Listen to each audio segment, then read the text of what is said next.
and welcome to 𝗤𝗵𝗱𝗲𝗄𝑠�plants.com, where we teach you all about gardening in the great indoors. If you'd like to support our show, please use our Amazon affiliate link below. Today, another viewer-inspired video. So Truth Seeker had asked in a video where I talk about the dangers of salt buildup in the soil. In your video, you mentioned the buildup of salt. I actually add some Epsom salt occasionally to my houseplants. Is that different? And then she was concerned about adding to the salt buildup. So that was a really good question, and it is a little confusing because what Epsom salt actually is magnesium sulfate. So it contains magnesium and sulfur, which are both nutrients that plants actually need. So it's not actually a salt. I mean, it is a nutrient like salt, but it's magnesium and sulfur. So it won't cause salt buildup when you use it occasionally. What you would use it for is to give your plants more magnesium and sulfur. And as mentioned, those are two nutrients that plants require for healthy growth and flowering. As a matter of fact, Epsom salts have been shown to help roses bloom. So this is something you can use on your indoor miniature roses to get more blooms from them. The Epsom salts helps with chlorophyll production, photosynthesis. So it is a very important nutrient for your houseplant soil and for your houseplants. It will also help plants flower and fruit. So for any fruiting and flowering plants you have indoors, it's very helpful for that as well. So as answering Truth Seeker's question, however, like anything, you wouldn't want to use it all the time. You wouldn't want to use it too much of it, okay? Because you will end up with a buildup of magnesium in your soil, and you want a good balance of nutrients in your soil. So I recommend generally every 3 months or so adding it. It doesn't hurt as well to do a soil test to find out is my plant deficient in magnesium, so that you don't overdo it as well. But as mentioned, it can be a very good nutrient for your plants.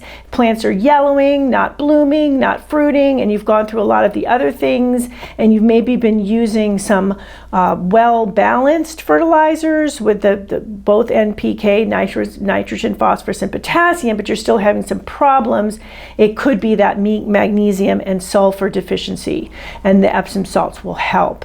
So to use Epsom salts correctly, what you want to do is the rule of thumb is to put 2 tablespoons of it, and it seems like a salt. It's a granular product, and you would put 2 tablespoons of that into a gallon of warm water. So I'm going to show you what it looks like here, if I can figure that out.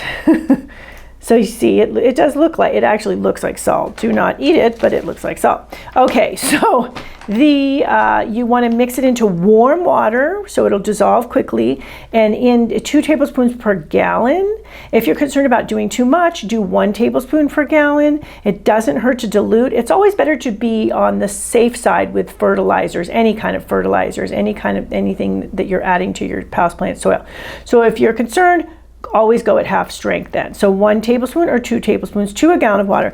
This right here is about 1/4 gallon. So therefore, I would be putting in only a half a tablespoon into this before using it on the plant, like this 𝗤𝗄𝗃. 𝗤𝗄𝗃s do like a dose of Epsom salts at times. So I'm going to be doing that for this plant. And as mentioned, not going to be doing it all the time, but occasional is good. Another thing you can do too is you can use it as a foliar fertilizer. I have a video on foliar feeding, and what you would do is the same dilution in water, and then you would want to add a surfactant, and surfactants make the liquids that you're spraying on plants stick to the plant. So otherwise it just kind of flows off, right? So you would add a little bit of the surfactant and spray it on the plant leaves, and that when you do foliar feeding, it gets absorbed into the plant system much more quickly than through the roots. So this would be good for something, say that it's yellowing and you think it's a magnesium deficiency, or maybe it's not flowering and fruiting and you want to get it going. It's that time of year when it should be and you want to get it going, or maybe it's starting to show buds and blooms and you want to make sure that they're really healthy. So those are some good reasons to add that Epsom salt mix, aka a magnesium sulfate. So there you go on, is Epsom salt okay for your houseplants? Yes, used correctly, it can be great for your houseplants.